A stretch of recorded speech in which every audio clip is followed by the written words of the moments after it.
Ksubas Daf Zayin. The Gemara brings another brisa that permits cohabiting on Leil Shabbos as the opinion of Rabbi Shimon. Question. Rabbi Shimon prohibits malachas unintended but inevitable. Causing a wound is an inevitable result of their cohabitation and should be prohibited. The answer. The brisa permits it for the majority of grooms that are Baki and Bataya, those grooms that can penetrate at an angle. However, those not capable cannot cohabit Leil Shabbos. Question.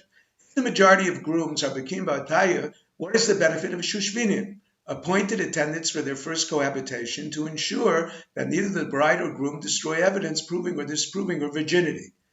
If the groom can penetrate at an angle, he can claim there was no blood. The answer. This would not disprove her virginity because her hymen would still be intact, proof that she is a virgin. He could only accuse her falsely by tearing it and then disposing of the blood. Shushvinim would be aware of his attempt to do this. Question. A Mishnah Maseches Idiyos permits lancing a boil to drain the existing fluid and not make an opening prohibited as bona for it to continue to drain. Similarly, a groom should be able to cohabit Leil Shabbos with his bride, even if blood drains. The answer.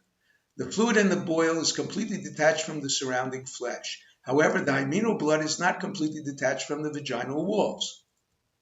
Rabbi distinguished between Shabbos and Yontiv. One may cohabit on Yontiv even though he makes a chabura, because of mitoch shehut l'tzorech u'tunami shaloi l'tzorech.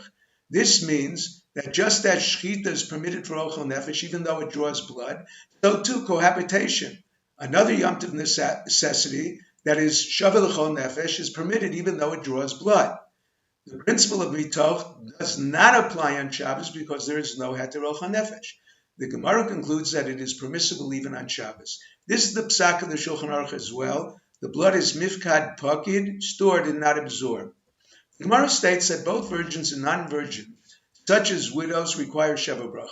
However, a virgin requires 7 days, whereas a non-virgin depends on who she marries. If she married one never married, she recites them for 7 days.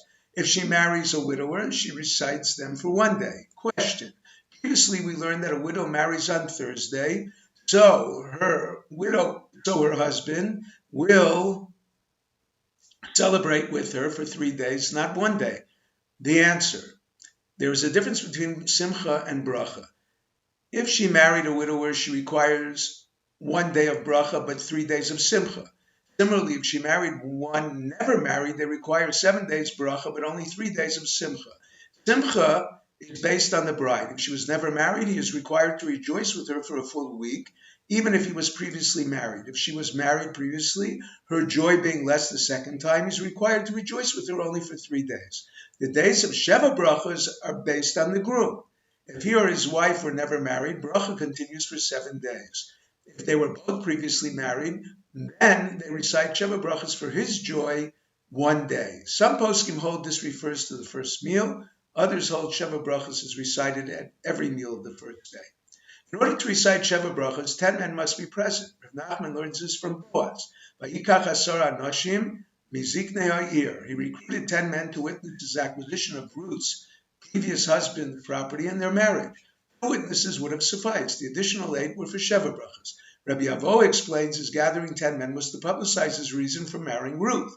He brought a drasha taught by Shmuel Hanavi's Bezdin, Moavi v'lo Moavis. Only a male Moabite is prohibited to enter the Kal Hashem. Rabbi Avo learns it from the verse, Makelois Baruchu Elokim Hashem Imko Yisrael. Blessing recited for the womb for procreation, and Nisuin leads to procreation. Its blessing must be recited by a Kal, a group of 10 men. Rav Nachman, who learned out the 10 men from Boaz, explained this verse as teaching even the unborn children sang Oz Yashir at Kriyas Yam. A brisa states that Sheva brachas are recited at the Beis Chasanim. According to Rashi, it refers to the chuppah. Some Rishonim infer that this applies to all 7 days. Sheva brachas are recited only if the couple feasts at the chuppah. Others hold Sheva brachas are recited wherever they feast, even if they feast at a friend's house. Rabbi Yehuda held that not only where Sheva brachas recited by the Nituin, they were recited at the Erusin. Nowadays, they are celebrated at the same time. Abai explained Rabbi Yehuda was referring to the province of Yehuda, or any place where it was the custom to allow the bride and groom to be secluded during Erusin, to get comfortable with each other, not to be strangers on the wedding night. However, without Sheva brachas, it would not be permitted. The bride is a nidam d'Rabbanan, the groom without the brachas.